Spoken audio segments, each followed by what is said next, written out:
34वां अध्याय। पद्मा पिपलाद की कथा। ब्रह्मा जी बोले, नारद जी, शैलराज हिमालय राजा अनरण्य की कथा सुनकर बोले कि हे मुनि वशिष्ठ, आपने मुझे बहुत ही उत्तम कथा सुनाई है। अब मुझ पर कृपा करके मुझे ऋषि पिपलाद और देवी पद्मा के विवाह से आगे की भी कथा सुनाइए। पद्मा को पत्नी बनाकर ऋषि कहाँ गए और उन्होंने क्या किया। शैलराज हिमालय के इस प्रकार कहे प्रश्नों को सुनकर मुनि वशिष्ठ बोले, पर्वतराज ऋषि पिपलाद अत्यंत वृद्ध थे। उनकी कमर झुकी हुई थी तथा वे कांप कांप कर आगे चल पाते थे। इस प्रकार बूढ़े ऋषि की पत्नी बनकर देवी पद्मा उनके साथ उनकी कुटिया में आ गई। पद्मा रूपवती होने के साथ साथ गुणवती भी थी। वह साक्षात लक्ष्मी का रूप थी। अपने पति को वह साक्षात विष्णु समझकर उनकी सेवा करती थी। एक दिन की बात है, देवी पद्मा स्वर्णदा नामक नदी में स्नान करने गईं।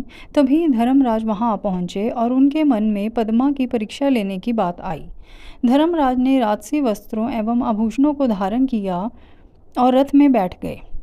रथ में बैठे वे साक्षात कामदेव प्रतीत हो रहे थे। देवी पद्मा को मार्ग में ही रोककर उन्होंने कहा, देवी आप तो परम सुंदरी हैं। आपकी सुंदरता को देखकर तो चांद भी शर्मा जाए।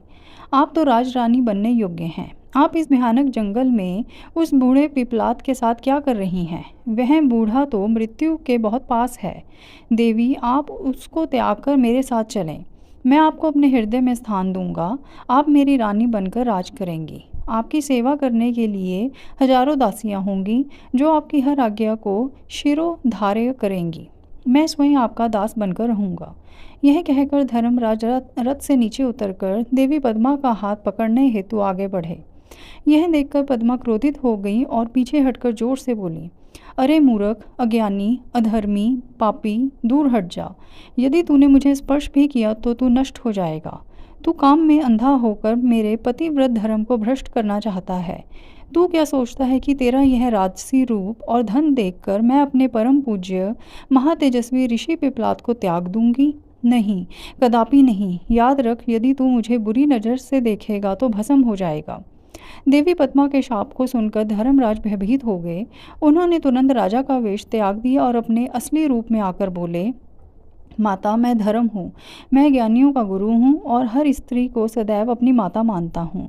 मैंने यह सब आपकी परीक्षा लेने के लिए ही किया है। मेरा जन्म ही इसलिए हुआ है कि मैं धर्मात्मा मनुष्यों की धर्म संबंधी परीक्षा लेकर उन्हें धर्म में दृढ़ करूँ।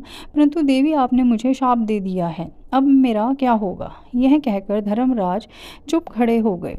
तब देवी पद्मा ने कहा, हे धर्मराज, आप तो इस संसार के सभी जीवों के कर्मों के साक्षी हैं। फिर मेरी परीक्षा लेने के लिए आपको यह सब ढोंग करने की क्या आवश्यकता थी। अब तो शब्द मुंह से निकल चुके हैं। जिस प्रकार कमान से निकला तीर कमान में वापस नहीं जा सकता, उसी प्रकार मेरा शाप मिथ्या नहीं हो सकता। धर्म आपके 4 पाद हैं। सतयुग में तुम्हारे 4 पाद होंगे, त्रेता युग में 3 पाद होंगे और द्वापर युग में 2 पाद होंगे।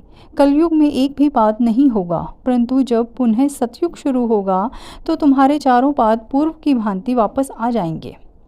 पद्मा के वचनों को सुनकर धर्मराज प्रसन्न हो गए और कहने लगे, देवी आप धन्य हैं। आप अति पतिव्रता हैं। आपका अपने पति से अटूट प्रेम है। आप सदा ही उनके चरणों से प्रेम करोगी। मैं आपके पतिव्रत धर्म से प्रसन्न होकर आपको वरदान देता हूँ कि आपके पति जवान हो जाएं तथा उनकी जवानी स्थिर रहे। वे मार्कंडेय के समान दीर्घायु हों, कुबेर के समान धनवान तथा इंद्र के समान सुंदर एवं वैभव संपन्न हों। देवी आपको शीघ्र ही 10 पुत्रों की प्राप्ति होगी जो कि गुणवान व दीर्घायु होंगे।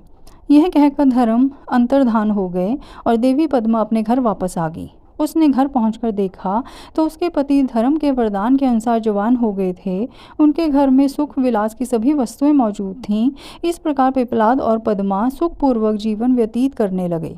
कुछ समय पश्चात देवी पद्मा को 10 पुत्रों की प्राप्ति हुई, जिन्हें पाकर दंपत्ति का जीवन खुशियों से भर गया।